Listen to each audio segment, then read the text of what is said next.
الحمد لله رب العالمين والصلاة والسلام على أشرف المرسلين وعلى آله الطيبين الطاهرين وصحابته أجمعين ومن تبعهم بإحسان إلى يوم الدين أما بعد. Nous continuons la lecture et l'explication de Sourate Ash-Shura.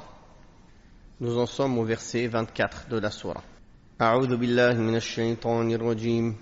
أم يقولون افترى على الله كذبا فإن يشأ الله يختم على قلبك ويمحو الله الباطل ويحق الحق بكلماته إنه عليم بذات الصدور وهو الذي يقبل التوبة عن عباده ويعفو عن السيئات ويعلم ما تفعلون ويستجيب الذين آمنوا وعملوا الصالحات ويزيدهم من فضله والكافرون لهم عذاب شديد ولو بسط الله الرزق لعباده لبغوا في الأرض ولكن ينزل بقدر ما يشاء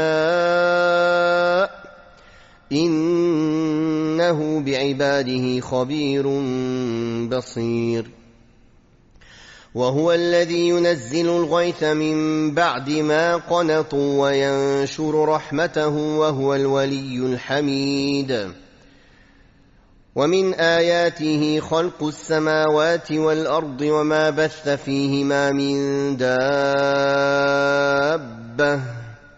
وهو على جمعهم إذا يشاء قدير وما أصابكم من مصيبة فبما كسبت أيديكم ويعفو عن كثير وما أنتم بمعجزين في الأرض وما لكم من دون الله من ولي ولا نصير. Donc, nous avons récité du verset 24 au verset 31 de Sourate Ash-Shura.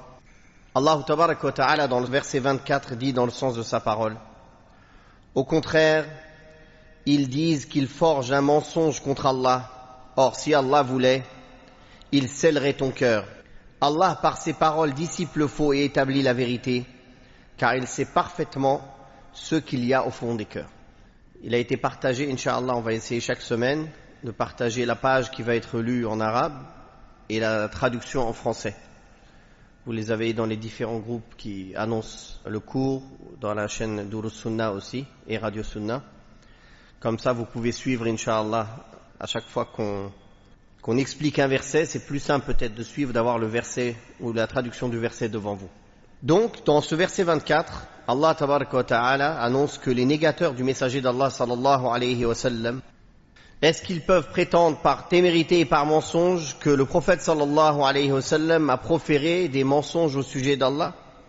En faisant cela, ils lui attribuent la pire des accusations et la plus abominable, c'est-à-dire qu'ils accusent que le prophète sallallahu alayhi wa sallam forge des mensonges sur Allah subhanahu wa ta'ala et qu'il aurait revendiqué la prophétie arbitrairement et en attribuant à Allah subhanahu wa ta'ala ce dont il est exempt, alors qu'ils connaissent la sincérité du prophète Muhammad sallallahu alayhi wa sallam, ils connaissent son intégrité. Comment donc peuvent-ils remettre en question et se permettre de le traiter de menteur? Ce sont plutôt eux les menteurs et ceux qui sont venus avec un mensonge éhonté. Bien plus que cela, ils se sont montrés insolents envers Allah subhanahu wa ta'ala, puisque c'est Allah tabaraka wa ta'ala qui a choisi le prophète sallallahu alayhi wa sallam et qui l'a chargé de cette noble mission, de cette grandiose tâche, et qui lui a permis de la prêcher aux gens, qui l'a affermi avec des preuves, des miracles et des signes évidents. Alors que si cette mission était une imposture, Allah tabaraka wa ta'ala serait capable de l'étouffer dans l'œuf ou de l'écraser dès ses débuts en apposant un sceau sur le cœur du prophète sallallahu alayhi wa sallam au point où il ne comprendrait plus rien et où il serait fermé à toute vertu, ce qui aurait amené à la disparition de son message. Par conséquent, cela est une preuve formelle de la part d'Allah tabaraka wa ta'ala de la justesse du message du prophète Mohammed sallallahu alayhi wa sallam.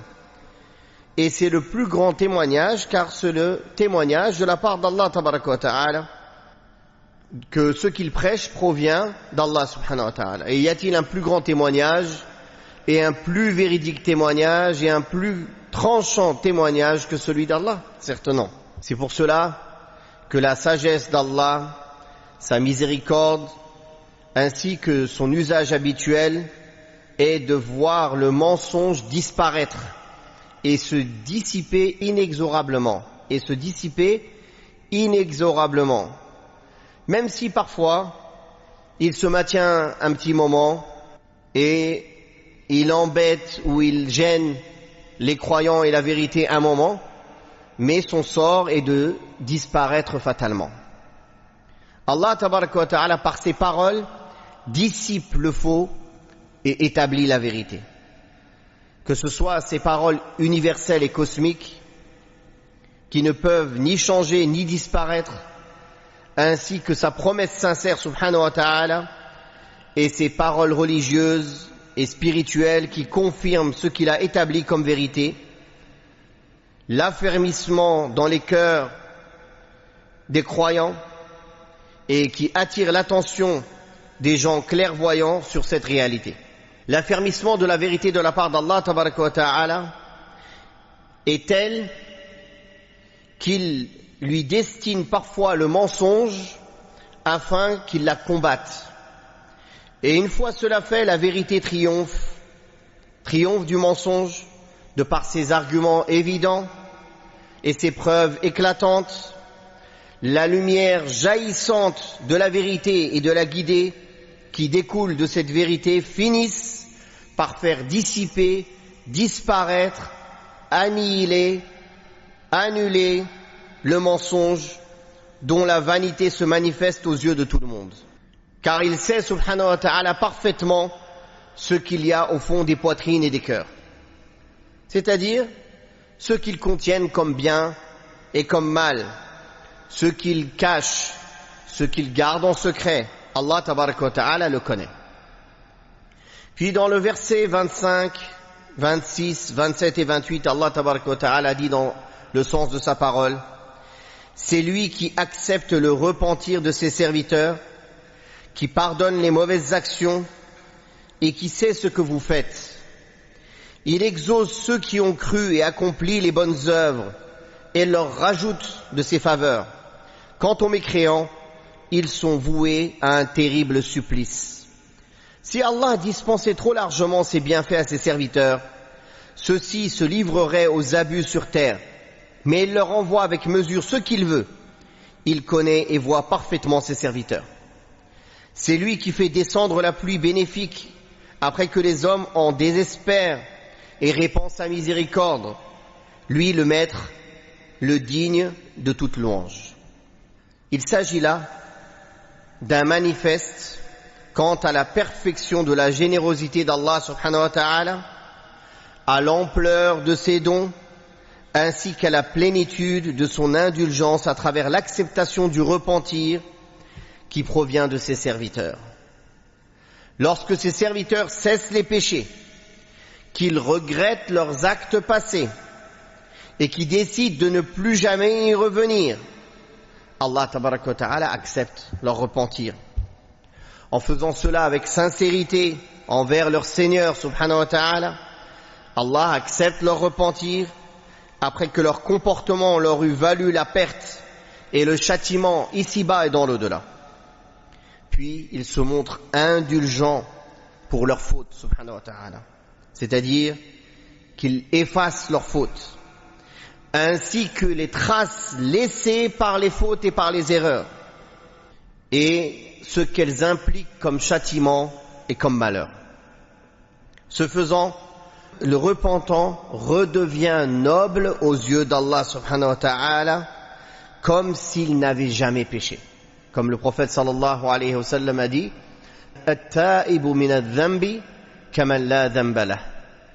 Le repentant d'un péché est comme celui qui ne l'a pas commis. Et comme celui qui ne l'a pas commis. Il se peut même parfois qu'après un péché, une personne exprime un repentir tellement sincère qu'Allah subhanahu wa ta'ala l'élève en degré plus haut qu'avant qu'il ait commis le péché. Ce faisant, le repentant redevient noble aux yeux d'Allah subhanahu wa ta'ala. Il lui exprime subhanahu wa ta'ala son amour. Il l'assiste dans la quête de la voie qui le rapproche de lui. Dans la mesure où le repentir est un des plus grands actes de l'islam, qui peut être parfait quand il est empreint de sincérité, de regret profond et de dévouement, ou parfois il peut être manquant en vertu de l'imperfection de ces qualités que l'on a citées auparavant, c'est-à-dire que la personne a du manquement dans sa sincérité, a du manquement dans son regret, dans le regret de ses péchés, a du manquement dans son dévouement à Allah subhanahu wa ta'ala, donc il peut être imparfait, manquant, ou parfois même complètement corrompu ou perverti, si la personne ne se repent pas sincèrement pour Allah, mais juste aux yeux des gens, ou bien qu'il ne regrette pas son acte, car le pilier principal du repentir est le regret. Quelqu'un qui ne regrette pas n'est pas repenti, même s'il a arrêté un péché, mais qu'il ne le regrette pas, il n'est pas repenti.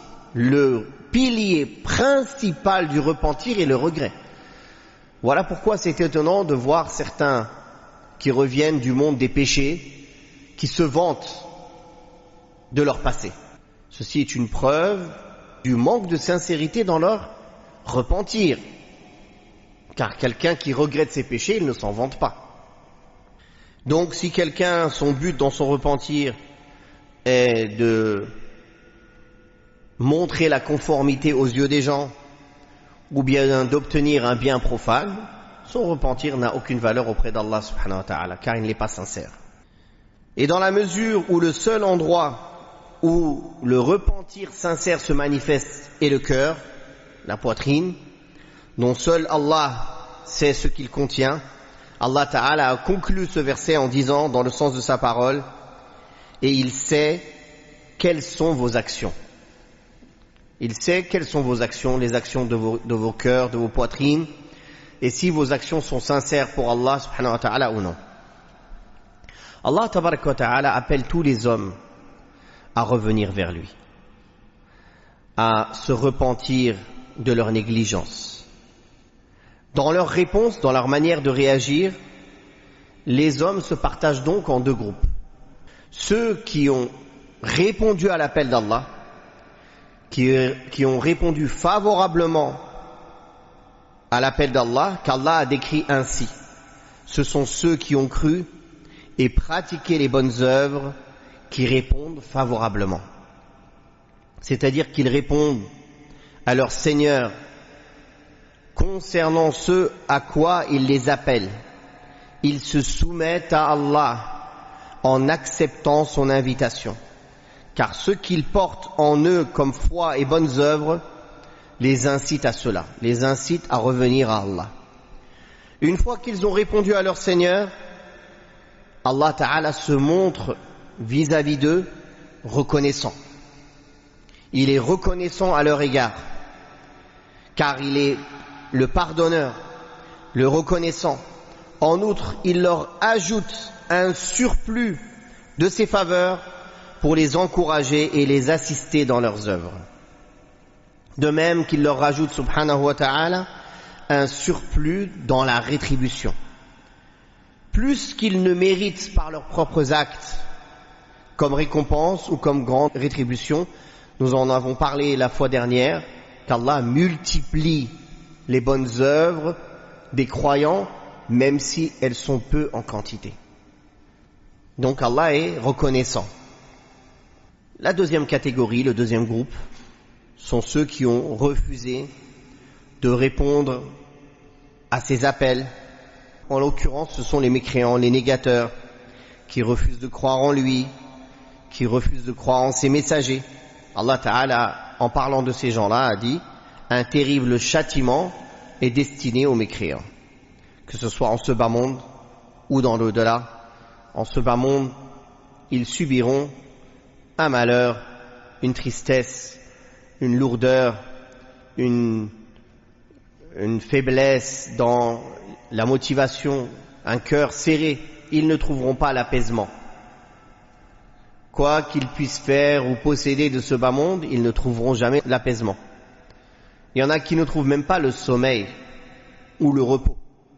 Et ils sont déjà dans un châtiment de ce bas monde, avant le vrai châtiment éternel qui les attend. Qu'Allah nous en préserve. Ensuite, Allah Tabaraka wa Ta'ala rappela que parmi les marques de son indulgence envers ses serviteurs, c'est qu'il ne déverse pas sur eux les richesses de ce bas monde, afin que cela ne nuise pas à leur religiosité et à leur piété. C'est-à-dire, il ne leur donne pas tout ce qu'ils veulent de ce bas monde. Car, comme Allah Tabaraka wa Ta'ala a dit dans le sens, si Allah avait trop largement accordé sa subsistance à ses serviteurs, ils se seraient mutuellement oppressés.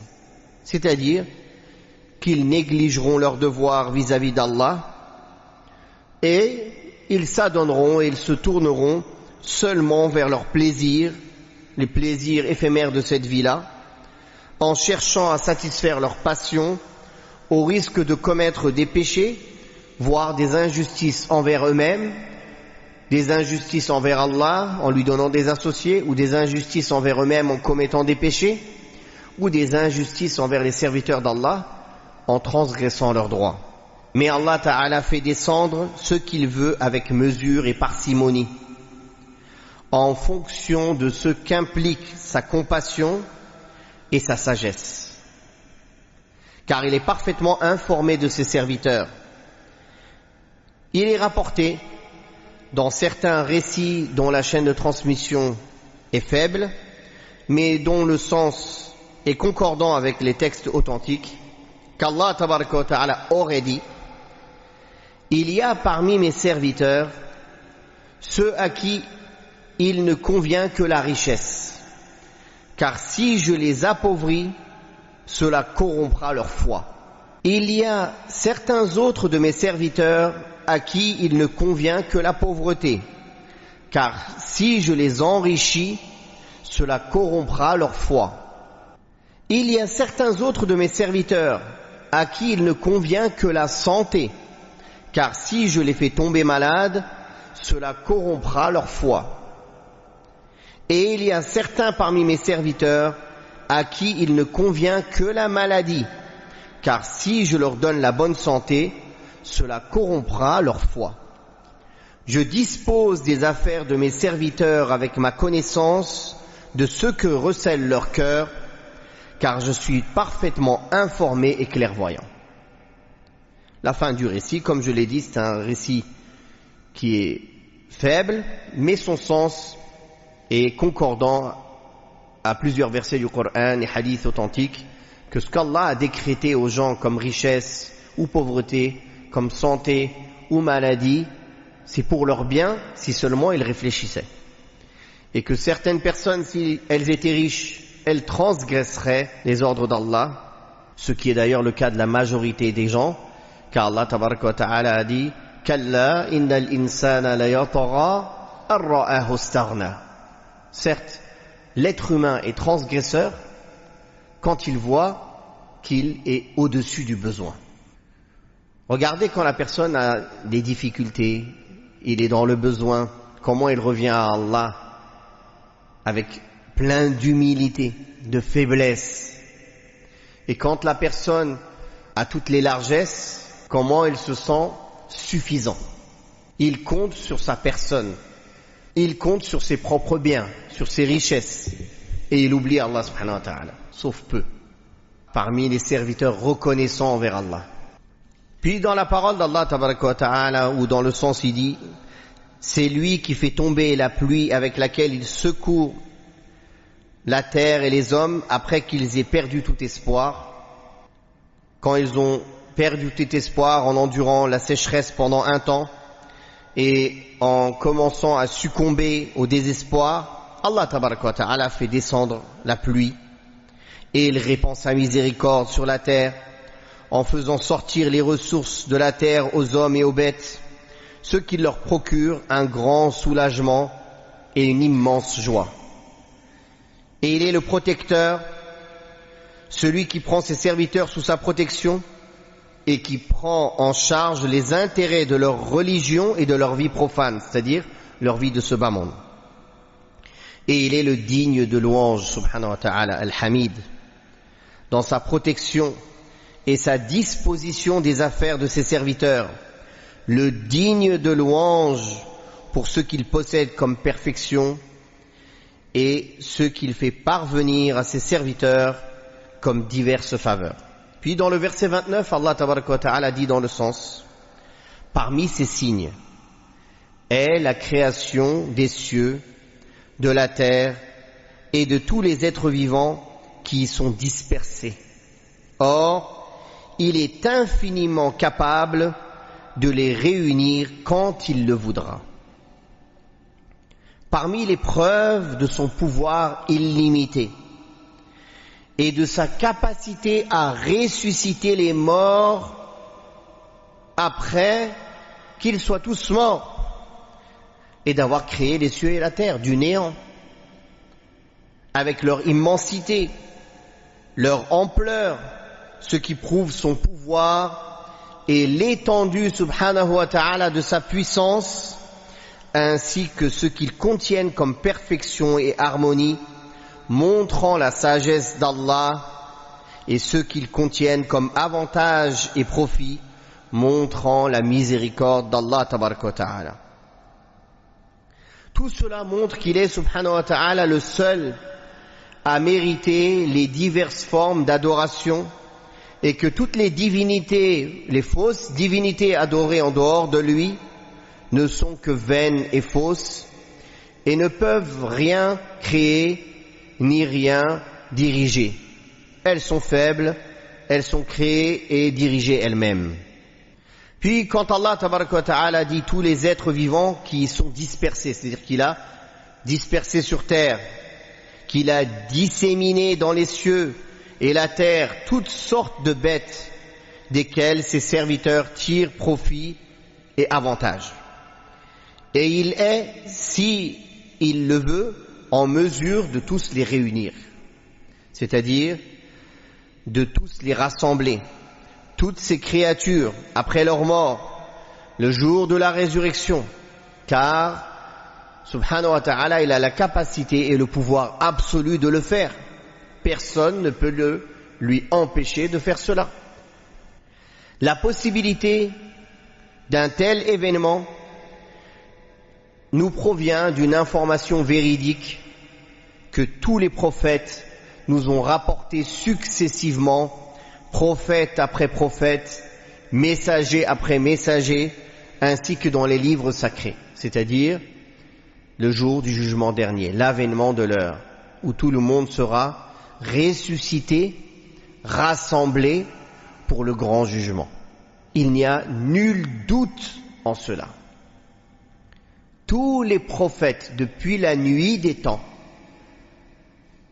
ont rapporté cette information, et ils sont les véridiques. Et tous les livres sacrés rapportent cette information, que nous allons tous être ressuscités, réunis, jugés, une partie ira au paradis et une partie en enfer.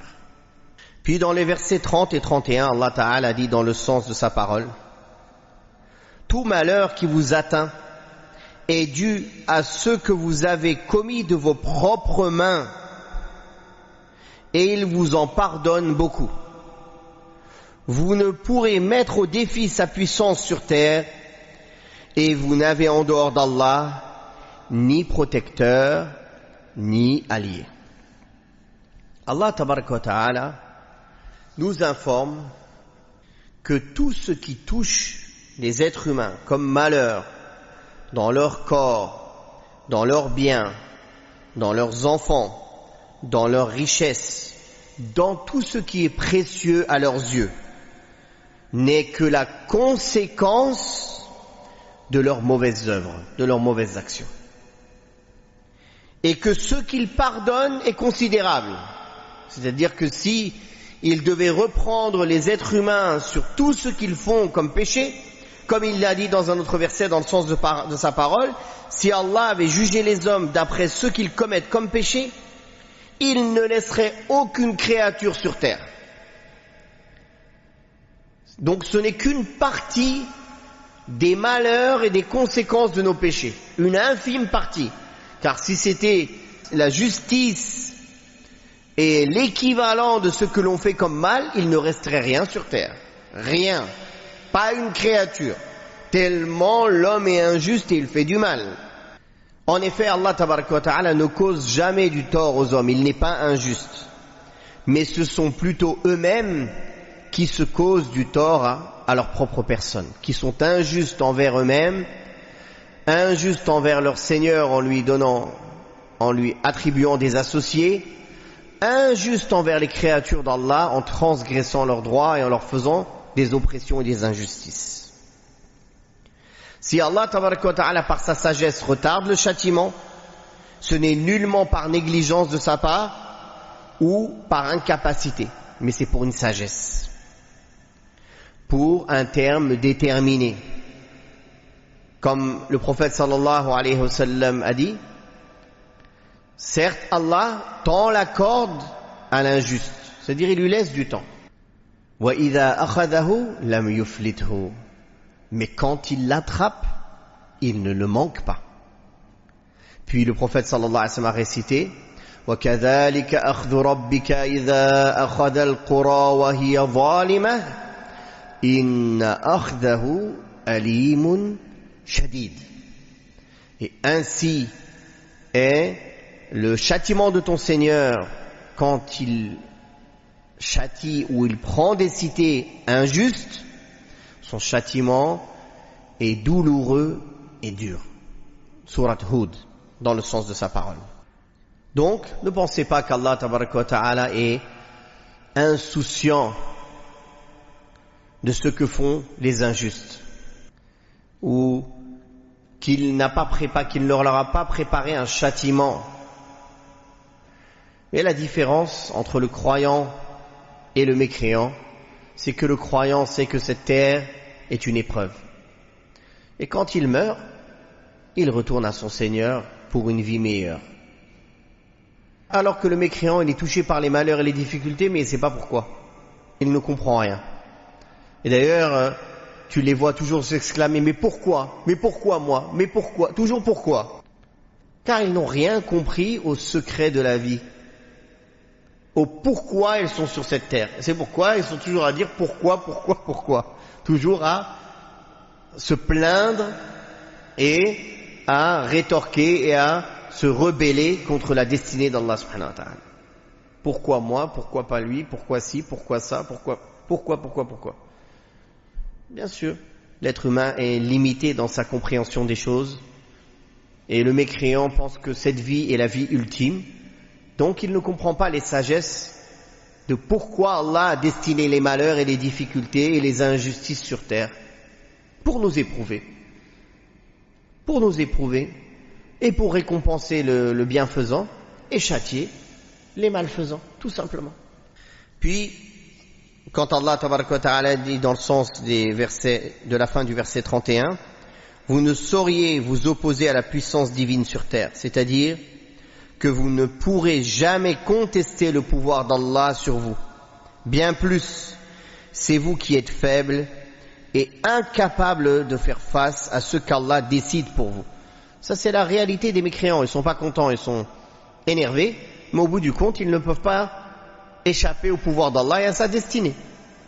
Donc, qu'ils l'acceptent ou qu'ils le refusent, il ne se passera que ce qu'Allah a décrété. S'ils l'acceptent, ils en seront récompensés. S'ils le refusent, ils en seront châtiés. Mais en finalité, il ne se passera que ce qu'Allah a décrété.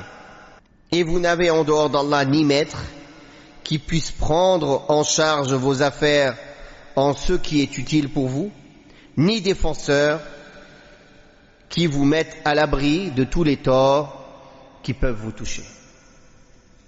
Donc vous voyez encore que dans tous ces versets, dans toutes ces sourates mécoises, Allah tabaraka wa ta'ala insiste sur la foi, ancrer la foi au jour dernier, ancrer la foi en la prédestinée, ancrer la foi au pouvoir et à la puissance d'Allah auquel personne n'échappe et rien n'échappe.